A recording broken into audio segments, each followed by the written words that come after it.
Hi everyone. இன்றைக்கி நான் உங்களுக்கு சொல்லிக் கொடுக்க போகிறது 3 இன்ஸ்டன்ட் ஊறுகாய் தான். இந்த ஊறுகாய் போடுறதுக்கு வெயில்லாம் எதுவுமே நமக்கு தேவைப்படாது. நம்ம வீட்டிலே வச்சு காய வச்சு அப்படியே பண்ணிக்கலாம். காய வைக்கணும்னு அவசியமே இல்லை, வதக்கி பண்ணுறது தான். ஈஸியான மெத்தட் தான். ஃபஸ்ட்டு நீங்கள் பாருங்கள், தேவையான இதெல்லாம் நோட் பண்ணிக்கோங்க. நான் சொன்னது நெல்லிக்காய் ஊறுகாய். நெல்லிக்காவை நல்லா வேக வச்சுக்கோங்க ஃபஸ்ட்டுட்டு. நான் ஒரு 6 நெல்லிக்காய் எடுத்து வேக வச்சுருக்கேன். இட்லி பாத்திரத்தில் வச்சுட்டு கீழே தண்ணி ஊற்றிக்கோங்க. மேலே நெல்லிக்காயில் எதுவுமே தண்ணியெல்லாம் ஊற்ற வேண்டாம். ஒரு 10-15 நிமிஷம் வேக வச்சு எடுத்துக்கோங்க. அதுக்கப்புறம் நான் வெந்தயமும் கடுகும் வறுத்துக்கிறேன். ஏன்னா நம்ம சாதாரணமாக எல்லா ஊறுகாய்க்குமே இது தான் நானும் போடுவேன்.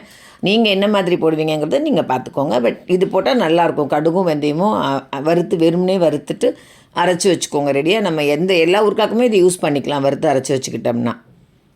இது நல்ல ரோஸ்ட்டு பொரியட்டும். பொரிஞ்ச உடனே நீங்கள் அதை மிக்சியில் போட்டு தூள் பண்ணி எடுத்து வச்சுக்கோங்க. அதுக்குள்ளே நமக்கு நெல்லிக்காய் வெந்துடும். 10 நிமிஷத்துலேயே வெந்துடும். பார்த்திங்கன்னா அது பாருங்கள், தண்ணியே கீழேருந்து மேலே ஏறியிருக்கு. ஆனால் ஒன்றும் ஆகாது. பார்த்திங்கன்னா நெல்லிக்காய் லைட்டாக அப்படியே ஒரு மாதிரி கத்தி வச்சு உள்ளே விட்டாலே போகும். அப்போ வெந்துடுச்சுன்னு அர்த்தம். அப்படி இல்லைனாலுமே சுருங்கி இருக்கும் லைட்டாக நெல்லிக்காய் பார்த்திங்கனாலே. அதை எடுத்து நல்லா ஆற விட்டுட்டு கொட்டையெல்லாம் எடுத்துகிட்டு அது அப்புறம் தனித்தனியாக அந்த பல்ப்பு மட்டும் எடுத்து வச்சுக்கோங்க தனியாக. இங்கே பாருங்கள், இந்த மாதிரி எடுத்து வச்சுக்கோங்க. கொஞ்சம் ஆறின உடனே மிக்சியில் போட்டுட்டு நல்லாவே அரைச்சிக்கோங்க. அதாவது தண்ணி இல்லாமல் ரொம்ப மழைன்னு இல்லாமல் கொஞ்சம் இதுவாக குறப்பாக அரைச்சிக்கோங்க. லைட்டாக குறப்பாக இந்த மாதிரி அரைச்சிக்கோங்க. இந்த மாதிரி அரைச்சி 1 கப்பு வந்திருக்கு பாருங்கள். இதுக்கு நான் நோட் பண்ணிக்கோங்க. நான் உங்களுக்கு என்னென்ன இன்க்ரீடியன்ட்ஸ் சொல்லி காமிச்சிருக்கேன், அது எல்லாமே நோட் பண்ணிக்கோங்க. அதுக்கப்புறமா இப்போ திருப்பி கடாய் வச்சுக்கோங்க. அதில் நல்லெண்ணெய் ஊற்றிக்கோங்க. கொஞ்சம் தாராளமாகவே ஊற்றிக்கோங்க நல்லெண்ணெய். கடுகு பத உளுந்து போட்டு நல்லா பொரியட்டும். பத உளுந்து தேவையில்லை, பட் நான் கொஞ்சம் போடுவேன். அதனால் நீங்கள் தேவைப்படலை நீங்கள் அதை ஸ்கிப் பண்ணிக்கோங்க. அதுக்கப்புறமா இப்போ நம்ம அரைச்சி வச்சுருக்கோம் இல்லையா அந்த பவுடர், அது ஒரு ஸ்பூன் போட்டுக்கோங்க. அது தேவையான அளவு. நான் ஒரு 6 நெல்லிக்காய்க்கு வேண்டிய அளவு தான் நான் எல்லாமே போட்டிருக்கேன். நீங்கள் ஒரு 12 நெல்லிக்காய் போடலாம், இல்லை 1/2 கிலோ போடலாம். அதெல்லாம் உங்களோட சௌகரியம். இது ரொம்ப நல்லாயிருக்கும். இது உங்களுக்கு 3 மந்த் கூட நமக்கு நல்லாயிருக்கும். ஃப்ரிட்ஜில் வச்சு 1 மந்த் வெளியிலேயே கூட வச்சா நல்லா தான் இருக்கும். இங்கே பாருங்கள், நல்லா வெடித்ததுக்கப்புறமா நீங்கள் கடுகு நல்லா பொரிஞ்சதுக்கப்புறமா நீங்கள் இது போட்டுக்கோங்க. பெருங்காயமும் கொஞ்சம் அதில் கலந்து வச்சுக்கோங்க. நான் என்ன பண்ணியிருக்கேன்னா, பெருங்காயமுமே அது கருவேப்பிலை போட்டுட்டு பெருங்காயம் அந்த வெந்தயம் கடுகு அரைச்சி வச்சுருக்கேன் பாருங்கள், அதுலேயே பெருங்காயமும் போட்டு வச்சுருக்கேன். கட்டிக்கு பெருங்காயம்னா அதில் போட்டுக்கலாம். நான் தூள் தான் போட்டு வச்சுருக்கேன். இந்த மாதிரி போட்டுக்கோங்க. அதுவும் நல்லா பொரியட்டும். ஏன்னா பெருங்காயம்லாம் ஸ்மெல் வரும், பார்த்துக்கோங்க. இந்த மாதிரி கொஞ்சம் எக்ஸ்ட்ரா வேணாலும் நம்ம போட்டுக்கலாம். கட்டி பெருங்காயம் இருந்துச்சுன்னா நீங்கள் வறுத்து அந்த கடுகு அரைக்கிறீங்க இல்லையா, வெந்தயம் அதோடய சேர்த்து அரைச்சி வச்சுக்கலாம்.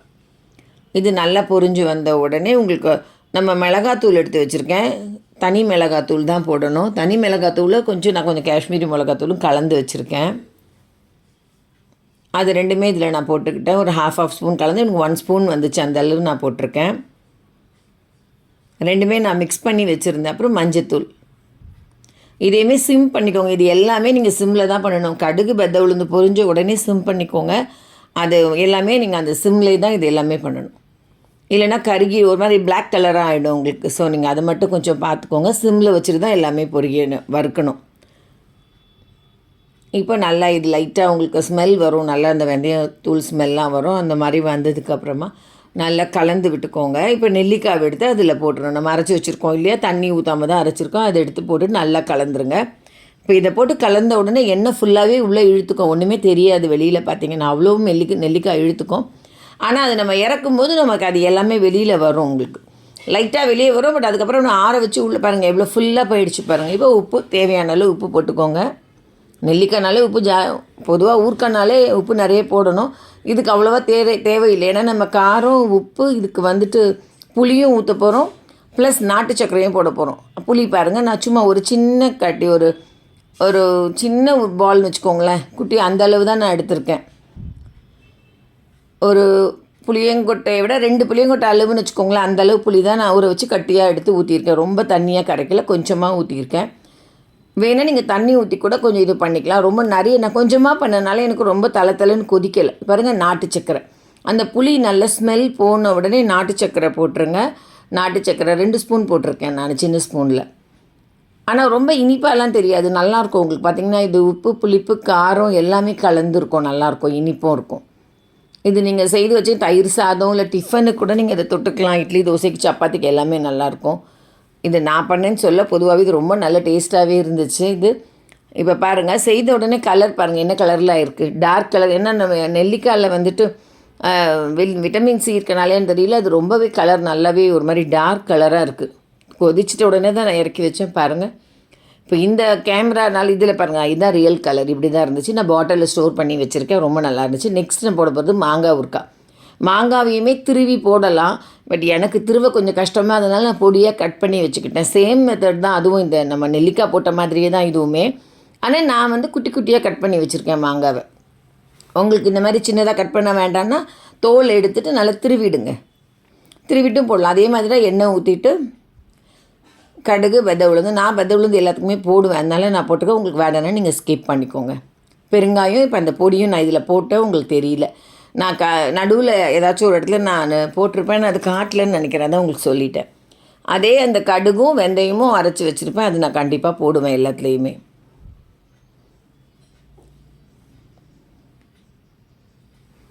இப்போ மஞ்சத்தூள், இதுவும் அந்த பொடி அரைச்சி வச்சது தான். அந்த பொடி, மிளகாத்தூள் எல்லாமே கலந்து தான் வச்சுருக்கேன். உப்பு போட்டுட்டு நல்லா வதக்கி விட்டுக்கலாம். அதுவும் இதையுமே நீங்கள் கடுகு பொரிஞ்ச உடனே சிம் பண்ணிவிடுங்க. சேம் மெத்தட் தான் எல்லாமே உங்களுக்கு. இது எல்லாமே நீங்கள் 1 வீக் 10 டேஸ் தாராளமாக வச்சுக்கலாம். 3 மந்த் வச்சுக்கலாம், ஃப்ரிட்ஜில் வச்சு யூஸ் பண்ணலாம். அவ்வளோலாம் இருக்காது. நமக்கு இது ரொம்ப பிடிக்கும் டேஸ்ட். இது எல்லாமே நம்ம கடகடன்னு காலி பண்ணிவிடுவோம். இப்போ மாங்காவை போட்டு வதக்கிக்கோங்க இதில் நல்லா.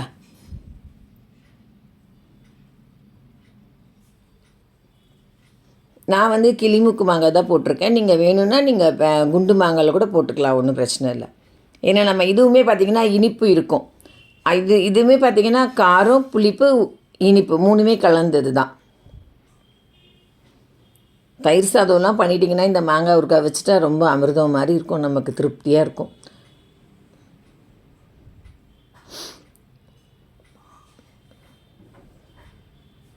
பெருங்காயமும் போட்டுக்கோங்க. நான் அந்த பொடியோடையே நான் நடுவில் நான் போட்டேன், நீங்கள் கவனிச்சிங்களான்னு எனக்கு தெரியல. கொஞ்சம் மூடி வச்சுருங்க. தண்ணிலாம் எதுவுமே ஊற்ற வேண்டாம். லைட்டாக மூடிட்டாலே மாங்காய் வந்து கொஞ்சம் நல்லாவே வதங்கிடும், நல்லா ஒரு மாதிரி வெந்துடும்.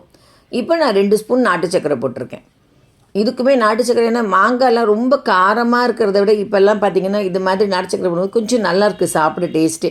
நீங்கள் ட்ரை பண்ணி பாருங்கள். நீங்கள் போடுற ஊறுகாய் ஒரு மாதிரி டைப்பில் இருக்கும். இது ஒரு மாதிரி டைப். நீங்கள் ட்ரை பண்ணி பாருங்கள், எப்படி இருந்துச்சுன்னு எனக்கு சொல்லுங்கள். கண்டிப்பாக எல்லாருமே இதெல்லாம் ட்ரை பண்ணி பார்த்துட்டு எனக்கு கமெண்ட்டில் சொல்லுங்கள். ஏன்னா இப்போ வர வெயில் காலத்தில் வந்து எல்லாருமே ஊறுகாய் போடுவாங்க. பட் இந்த ஊறுகாய்க்கு வந்து வெயில் மழை எதுவுமே தேவையில்லை, எப்போ வேணால் போட்டுக்கலாம். பாருங்கள், 1 கப் இந்த மாதிரி நல்லாவே இருக்கும். மாங்காய் நல்லா சாஃப்டாகிடும். நம்ம போட்டு மூடி வச்சு வேக வைக்கிறோம் இல்லையா, அதனால லைட்டாக நல்லா மாங்காய் நல்லா சாஃப்டாகிடும். அன்றைக்கே நம்ம யூஸ் பண்ணிக்கலாம். கெஸ்ட்டு வராங்கன்னா காலையில் கூட பண்ணிக்கலாம். அந்த மாதிரி தான் இருக்கும். நம்ம என்ன தான் காயெலாம் பண்ணால் கூட இந்த ஊறுகாயெலாம் வச்சு சாப்பிடும்போது அது ஒரு தனி ருசி தான் சாப்பாட்டுக்கு. பாருங்கள், நல்லா இதுவே நீங்கள் பாட்டிலில் தண்ணி இல்லாத கண்ணாடி பாட்டிலில் போட்டுக்கோங்க, ஈரம் இல்லாமல். அதே மாதிரி ஸ்பூன்லேயும் ஈரம் இல்லாமல் யூஸ் பண்ணுங்கள். இது தக்காளி தொக்கு. ஆல்ரெடி நான் ஷார்ட்ஸ் போட்டிருக்கேன் தக்காளி தொக்கு. பாருங்கன்னா ஒரு 5 தக்காளி எடுத்திருக்கேன், பெரிய தக்காளி. பூண்டு, மிளகாத்தூள், உப்பு, பெருங்காயம் இது எல்லாமே போட்டு வச்சுருக்கேன். இதுலேயுமே நான் வெந்தயத்தூள் வச்சுருந்தேன், நீங்கள் கவனிச்சிங்களான்னு தெரியல. ஒரு தடவை பார்த்துக்கோங்க. எல்லாமே ஸ்க்ரீன்ஷாட் எடுத்து வச்சு செக் பண்ணிக்கோங்க. தக்காளியை நான் வெறுமனே பச்சையாகவே அரைச்சிடுவேன். அதுலேயே உப்பு, மிளகாத்தூளையும் போட்டு ஒரு தடவை மிக்சியில் அரைச்சி வச்சுக்குவேன். இப்போ பார்த்திங்கன்னா எண்ணெய் ஊற்றிட்டு கடுகு. எண்ணெய் இது கம்மியாக தான் யூஸ் பண்ணேன் நான். எண்ணெய் ரொம்ப சீக்கிரமே 3 டேஸ்க்காக தான் நான் பண்ணேன் இது, அதனால தான் ரொம்ப யூஸ் பண்ணேன். நீங்கள் நிறைய எண்ணெய் ஊற்றிக்கோங்க, நல்லாயிருக்கும். கருவேப்பிலை போட்டு வதக்கிட்டு பூண்டு பொடியாக அரிஞ்சு வதக்கிடணும். இப்போ நான் அந்த பெருங்காயத்தூள் கடுகுன்னு அரைச்சி வச்சுருந்தேன் இல்லையா, அந்த பொடி போட்டிருக்கேன். பார்த்துக்கோங்க. பெருங்காயம், வெந்தயம், கடுகு அரைச்சி போட்டிருக்கேன். மிளகாத்தூள் கரண்டியில் இருக்கேன்னு பார்க்காதீங்க, அது மிக்சியில் அரைச்சி நான் வச்சு மிக்ஸ் பண்ணேன். அதனால் அதில் இருக்குது அந்த ரெட் கலரில் பார்க்க, அந்த தக்காளி பல்ப் அந்த அரைச்சனால அந்த கரண்டி தான் யூஸ் பண்ணேன் மிக்சிக்கு, அதனால தான் அப்படி ரெட்டாக இருக்குது. இப்போ அது நல்லா கொதிக்கணும். நல்லா இது கொஞ்சம் சிம் பண்ணிக்கோங்க, இல்லை மீடியமாக வச்சுக்கோங்க, ரொம்ப ஹையாக வைக்காதீங்க. வச்சிட்டிங்கன்னா நம்ம அந்த எண்ணெய்லாம் இப்போ தெரியாது. நம்ம வந்து இறக்கும்போது பார்த்திங்கன்னா நல்லா எண்ணெய் மேலே வந்துடும். நம்ம ஊற்றின எண்ணெய் மேலே வந்துடும் கரெக்டாக. தட்டு போட்டு மூடிடுங்க. இதுக்கு வந்து தட்டு போட்டாலும் டக்குன்னு ஃபுல்லாக வெளியில் கொதிச்சிரும். அதனால் நீங்கள் மீடியம் இதில் வச்சுக்கோங்க. பாருங்கள், இன்னும் கூட கொஞ்சம் வேணும்னா இருக்கலாம், கொஞ்சம் நேரம் இன்னும் மூடி வைங்க. இப்போ பாருங்கள், ஓரளவுக்கு எல்லாம் பாருங்கள் தண்ணி. இன்னும் கொஞ்சம் நேரம் கூட எண்ணெய் எல்லாம் மேலே மிதந்து வந்துடும் உங்களுக்கு கரெக்டாக. அப்படி உங்களுக்கு எண்ணெய் கம்மியாக இருக்குன்னா இந்த மாதிரி டைமில் கொஞ்சம் நீங்கள் நல்லெண்ணெய் மேலே ஊற்றிட்டும் நீங்கள் இறக்கலாம். நான் வந்து கொஞ்சம் கம்மியாக தான் எண்ணெய் ஊற்றினேன் தக்காளி தொக்குக்கு. ஏன்னா நான் அப்பப்போ சூடு பண்ணும்போது நான் எண்ணெய் ஊற்றி சூடு பண்ணி யூஸ் பண்ணுவேன் ஃப்ரிட்ஜில் வச்சுட்டு. இங்கே பாருங்கள் ரெடி ஆகிடுச்சு தக்காளி தொக்கும். இதுவுமே உங்களுக்கு சாதத்துக்கு, சப்பாத்தி, இட்லி, தோசை. நான் வந்து ஊருக்கெலாம் போனால் கூட இதை இட்லிக்கு இந்த மாதிரி எடுத்துகிட்டு போயிடுவேன். இது எனக்கு ரொம்ப பிடிக்கும். ஏன்னா நம்ம காரம் கம்மியாக பண்ணி எடுத்துக்கிட்டோம்னா நமக்கு நல்லாயிருக்கும். முதல் நாளே பண்ணிவிட்டு ஃப்ரிட்ஜில் வச்சு காலையில் சூடு பண்ணி நம்ம பேக் பண்ணி எடுத்துகிட்டு போகிறதுக்கு வசதியாக இருக்கும். நீங்களுமே இதெல்லாம் ட்ரை பண்ணுங்கள். உங்களுக்கு பிடிச்சிருக்கோன்னு நினைக்கிறேன். பிடிச்சிருந்தா லைக் பண்ணிவிட்டு கமெண்ட் பண்ணுங்கள். தேங்க்யூ.